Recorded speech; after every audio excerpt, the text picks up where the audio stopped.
လာပြီးကြော်9ရက်တိုင်းတရားစခန်းရှိရဟောမုံလေเจ้าမုံလေရိတ်တာရေတကွန်တောင်းတက်မရေတကွန်တောင်းကြီးကဲဆရာလေးတွေကတော့လဲလာဆိုတော့အကြောင်းဆောက်ဖို့သာကြည်သွားကြတော့တပီတော့ရွှေ့သွားလိုက်တော့မတော်ကြီးဖေ။ဟောတယ်မဟွာဗမာရက်ဆိုလာပြီးကြော်9ရက်နေ့ကနေဝင်တာပဲ။အဲ့ကြဆရာလေးဘယ်နေ့ရက်9ရက်တရားစခန်းဟောလာတဲ့တိုင်းရှိရပါတော့။ဟောတယ်မတချို့ကလည်းမေးလို့အဲ့ဒါလေးတပီတော့မသိဘူးသေးတော့မေးကြည့်အောင်ပဲလို့ရေဘူးကြီးဝအောင်ဆရာလေးလမ်းတော့ဖို့မုံလားတင်ပါဖေရအမပန်းလေးရောဟို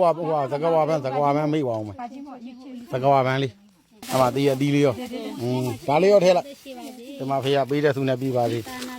ဆရာလေးတွေပေးတဲ့မုံစားရင်ဘုံကန်ကြီးရယ်စားလိုက်အောင်ဘုံကြီးဝေကတော့မှာတောင်မွေးယူအောင်ရောက်ဒီမဲ့ဆရာလေးအဲ့မှာရောရောက်လို့ရောက်ခက်လေးဓာတ်ပုံပုံ200လောက်ရိုက်တာတဲ့ဆရာလေးမမီတော့ဘူးတော့ပြီဓာတ်ပုံ200နဲ့ဒါအားရိုက်တာပြပြစင်တော့ဆရာလေး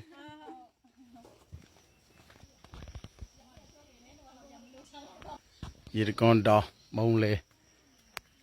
တော့ရဓမ္မရိပ်သားကြောင့်ဆရာလေးတွေကြွလာလို့ရှိတဲ့တီးလေးနဲ့ပန်းလေးတော့လူလိုက်တယ်ဗျာဆရာလေးတွေဟောနော်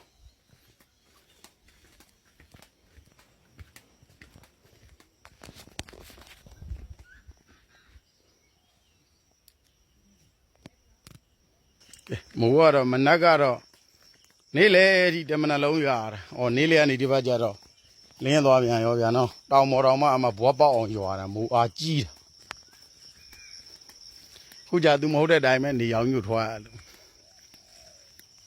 ဘုရားကတော့တပည့်တော်တရားလေးနာဘူးတဲ့ဖေ။ကံကောင်းဆုံးလူသားတဲ့။ဘာလို့အောင်ဆိုရဟန်းတွေကိုဖူးတွေးခွင့်ရတဲ့လူဟာကံကောင်းဆုံးပဲ။အဲရှင်ဘုရားတို့ဇိုင်းတိုင်းကောင်စကိုင်းတောင်ကနေ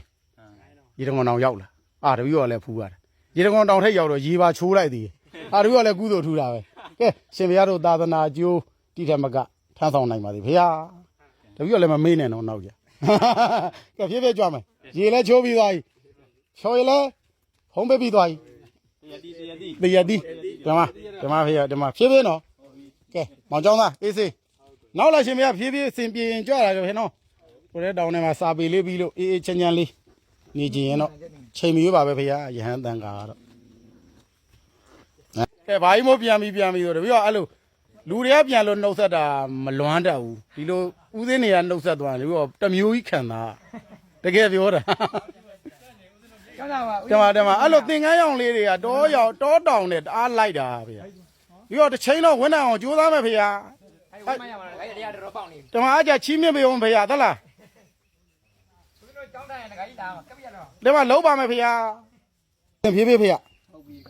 တပည့်တော်လည်းမမေ့နဲ့တော့ပြစ်မထားနဲ့ဟော။တပည့်တော်တရားလေးပါလေလာချီးမြှင့်ပေးအောင်မကြမ်း။သွားပြီကိုကြီး။ဟုတ်ပြီ။ဖြည်းဖြည်းနော်။ဟုတ်ကဲ့ဟုတ်။ကဲပြန်ကြွသွားပြန်ပြီ။စကိုင်းတောင်ကနေစာမွေးဖြီးပြီးသွားလို့ဘာယူမို့စီရောက်လာဦးစင်းလေးတွေ